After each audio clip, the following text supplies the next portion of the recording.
My parents told me to be independent when I asked for help with tuition. They said it while signing a check for my sister's European vacation. 9 years later, I stood at her $300,000 wedding, holding a contract that could either make her husband's company explode in value or collapse it in front of 200 guests. They thought I was the family failure.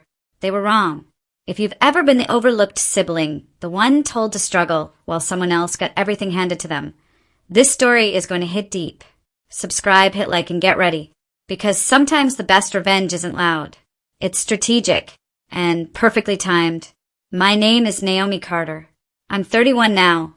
When I was 18, I sat at our kitchen table staring at a tuition bill for $12,400. My hands were shaking so badly the paper made a soft, rattling sound against the wood.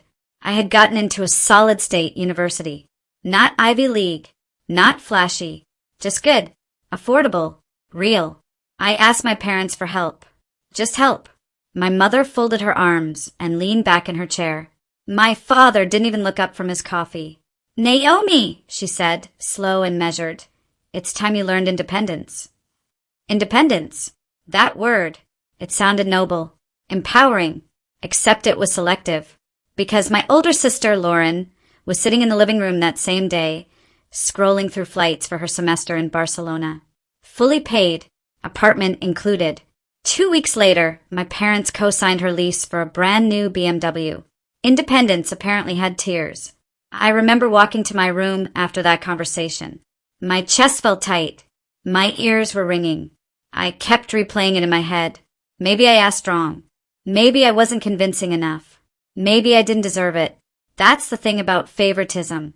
It makes you question your own worth. They didn't scream at me. They didn't kick me out. They just made it clear that my path would be uphill. Alone. When I left for college, I had $340 in my checking account and 2 suitcases. Lauren left with a credit card. Over the next 4 years, I worked 2 jobs. Library assistant during the day. Restaurant server at night. I learned how to stretch $40 across 2 weeks. I learned how to say no to trips, to clothes, to sleep. Meanwhile, my Instagram feed was full of Lauren in Santorini, Lauren in Milan, Lauren in New York for networking events.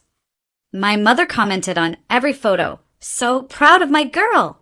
I stopped calling home as much.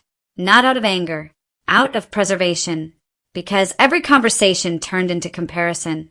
Lauren just landed an internship with a top firm. Lauren's boyfriend's family owns property in Aspen. Lauren is thinking about grad school in London. No one asked how I was doing, so I stopped volunteering the information. By graduation, I had $48,000 in student loans and zero safety net.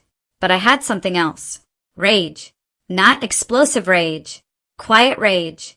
The kind that fuels discipline. I got a job at a small tech startup as an operations assistant. Entry level.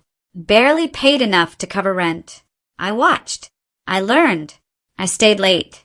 I noticed inefficiencies, broken systems, communication gaps.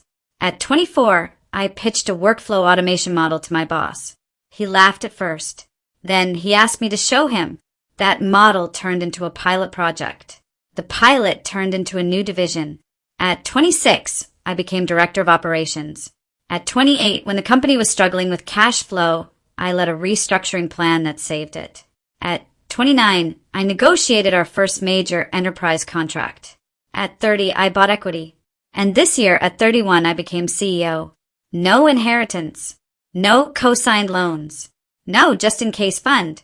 Just me. Meanwhile, Lauren's life looked glossy. Engagement photos in Tuscany. Bridal shower at a country club. Custom Vera Wang dress. Her fiancé, Ethan Caldwell, ran a luxury real estate development company. On paper, he was thriving. My parents were obsessed. He's exactly the kind of man Lauren deserves, my mother told everyone. I received my wedding invitation in a thick cream envelope. I almost didn't go, but then I saw the name of Ethan's company again. Caldwell Developments. My company had been evaluating mid-sized development firms for a major tech-integrated housing project.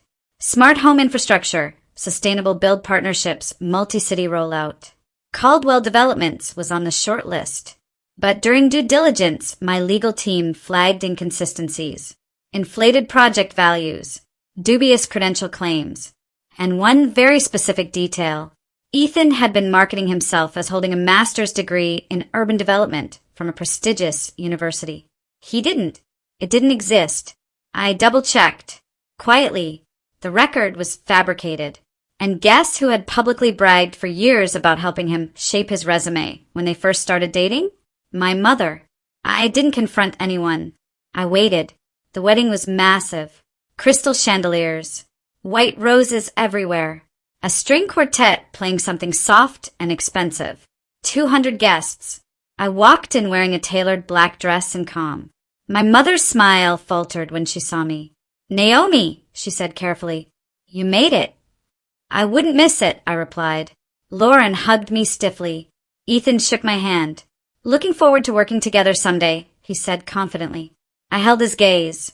"Maybe sooner than you think." The ceremony was flawless. Vows, applause, champagne. Then came the reception. Halfway through dinner, Ethan stood up for a speech. He thanked his incredible in-laws for their support and guidance. My mother beamed like she'd orchestrated the entire universe. Then he added, "And we're thrilled to announce that Caldwell Developments is in final talks for a major tech partnership that will expand our portfolio nationally." He looked directly at me. He assumed the deal was guaranteed. Because my assistant had scheduled preliminary talks weeks ago. Because he thought access meant approval. I stood slowly. Forks paused midair. "Actually," I said, voice steady, carrying across the room without a microphone, "that partnership is still under review." 200 heads turned. Ethan blinked. "My company is conducting final due diligence," I continued, "and we've encountered some discrepancies regarding executive credentials and reported project valuations." The room went silent. You could hear the faint clink of glass settling on tables. My mother's face drained of color. Ethan forced a laugh. "I'm sure that's just paperwork." I held up a slim folder. "Your listed master's degree," I said evenly. "We contacted the university." Lauren's eyes widened. "And your reported Riverstone project valuation?" I continued.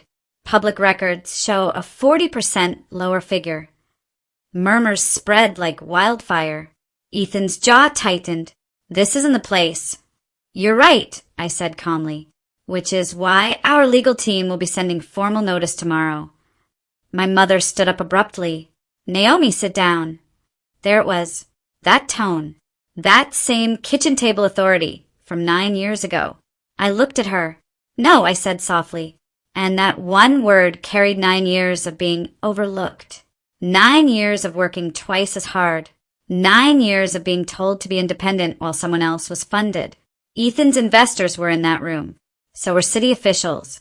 And now they were whispering. Lauren looked like the ground had vanished beneath her.